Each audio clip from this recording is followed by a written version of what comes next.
Hey everyone, welcome back to our crypto tutorial series. Today, we're tackling a common task: transferring USDT from your Bybit exchange to another wallet.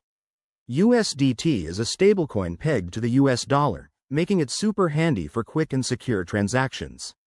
Whether you're moving funds for safer storage or to another platform, this step-by-step guide will have you sorted in no time. Let's dive right in. First things first, make sure you're logged into your Bybit account. If you haven't already, head to the Bybit website or app and sign in securely. Double-check that two-factor authentication is enabled to keep your account safe. Once you're in, navigate to the Assets or Wallet section. It's usually right on the main dashboard. Here, you'll see a list of your cryptocurrencies. Find USDT in that list and click on it to access your balance. Next, look for the Withdraw or Transfer Out button. This is where the magic happens. You'll be prompted to enter the wallet address you want to send your USDT to. Pro tip: always copy and paste the address directly from your receiving wallet to avoid any typos. Mistakes here can mean lost funds forever. Now, enter the amount of USDT you want to transfer. Keep an eye on the withdrawal fees and minimum limits displayed by Bybit.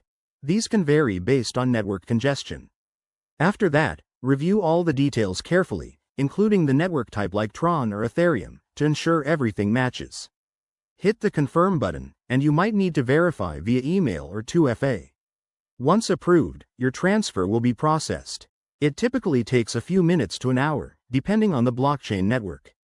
Finally, once it's done, check your receiving wallet to confirm the USDT has arrived.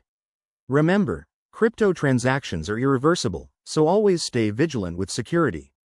If you run into any issues, Bybit's support team is there to help. There you have it. Transferring USDT from Bybit is straightforward when you follow these steps. If this video helped you, hit that like button and subscribe for more crypto tips. Thanks for watching, and see you in the next one.